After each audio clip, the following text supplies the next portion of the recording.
Star news Marathi, नवे पाऊल नवी दिशा. सांगलीतील मिरजेत मेफेनेट माईनचा मोठा साठा जप्त. 14 लाखांचे 1500 इंजेक्शन जप्त, तिघांना अटक. सांगली जिल्ह्यातील आजपर्यंतची सर्वात मोठी कारवाई. तुम्हाला हाडांचा त्रास आहे, विटा सोडून उपचारासाठी बाहेर जायचा विचार करताय? मग आहे ना विट्यातील डॉक्टर अक्षय बापट यांचं श्रीकृपा ऑर्थोपेडिक हॉस्पिटल. आमच्या उपलब्ध सुविधा: डिजिटल एक्स-रे, सुसज्ज ऑपरेशन थिएटर, स्पोर्ट्स मेडिसिन, दुर्बिणीद्वारे सांध्याच्या व लिगामेंट शस्त्रक्रिया, जॉईंट रिप्लेसमेंट उपचार, फ्रॅक्चर, ऍक्सिडेंटवरील उपचार व शस्त्रक्रिया, मणक्याचे आजार, physiotherapy, special, semi special general room, cashless insurance सेवा उपलब्ध. तसेच डॉक्टर स्नेहा बापट यांचे श्रीकृपा होमिओपॅथिक क्लिनिक हे. आमचा पत्ता: श्रीकृपा ऑर्थोपेडिक हॉस्पिटल, विटा. तुम्हाला सोने खरेदी करायचं आहे तर मग चला विट्याच्या ओम ज्वेलर्स मध्ये.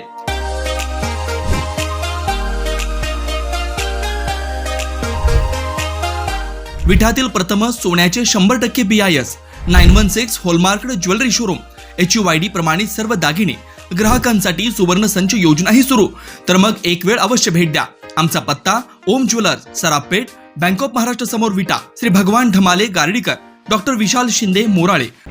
सांगलीतील मिरजेत पोलिसांनी छापा टाकून मेफेनेट माईनचा मोठा साठा जप्त करून तिघांना अटक केली. रोहित कागवाडे, ओंकार मुळे आणि आशपक पटवेगा अशी त्यांची नावं आहेत. महात्मा गांधी चौक पोलिसांनी ही कारवाई केली. मिरजेत नशेचं इंजेक्शन विक्रीसाठी काही जण येणार असल्याची माहिती पोलिसांना मिळाली होती. त्यानुसार महात्मा गांधी चौक पोलिसांनी छापा टाकून संशयितास अटक केली. यावेळी नशेसाठी वापरण्यात येणारे मेफेनेट माईन इंजेक्शन मिळून आलंय. या कारवाईमध्ये एका मेडिकलमध्ये मोठ्या प्रमाणात मेफेनेट माईनचा साठा, तिथून तो पुरवठा केला जात असल्याची माहिती मिळाल्यानंतर मिरजेतील संबंधित मेडिकलवर छापा टाकून तब्बल 14 लाखांचे 1500 इंजेक्शन आणि 176 नशेच्या गोळ्या जप्त करण्यात आल्या. दरम्यान कोणताही परवाना नसताना नशेसाठी वापरले जाणारे मेफेनेट माईन इंजेक्शन विक्री करणाऱ्या तिघांना अटक करण्यात आली. सांगली जिल्ह्यातील आजपर्यंतची सर्वात मोठी कारवाई आहे.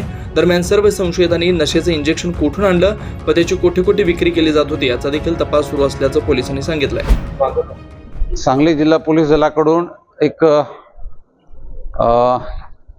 महात्मा गांधी पोलीस स्टेशन या ठिकाणी गुन्हा नंबर 20/25 यामध्ये औषधी द्रव्य व सौंदर्य प्रसाधन अधिनियम या अंतर्गत कारवाई करण्यात आलेली आहे.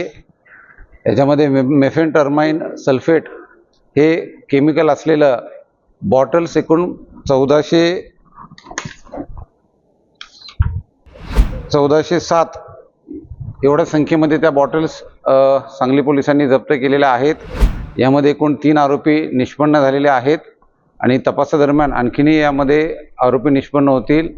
यामध्ये कदाचित एक मोठं रॅकेट उघडकीस येण्याची शक्यता आहे. आता हा जो ड्रग्सचा साठा आहे तो इलिगली ठेवण्यात आलेला होता. त्या कामी आम्ही अन्न व औषध विभागाच्या स्टाफसह त्या ठिकाणी एक पंचनामा करून ही पुढील कारवाई केलेली आहे. यामध्ये तपासादरम्यान आणखीनही यामध्ये काही आरोपी सामील आहेत का, याच्यामध्ये आणखीन काही ड्रग्सचा वापर करण्यात येतो का, या सर्व बाबी निष्पन्न होतील.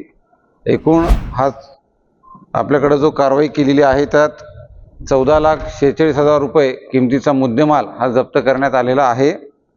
आणि येणाऱ्या आगामी काळामध्ये जे भारत सरकारचं नशामुक्त भारत अभियान हे राबवण्यात येत आहे त्यामध्ये सांगली जिल्हा पोलीस दल कटिबद्ध आहे आणि जास्तीत जास्त कारवाया त्या ठिकाणी आम्ही करून घेणार आहोत.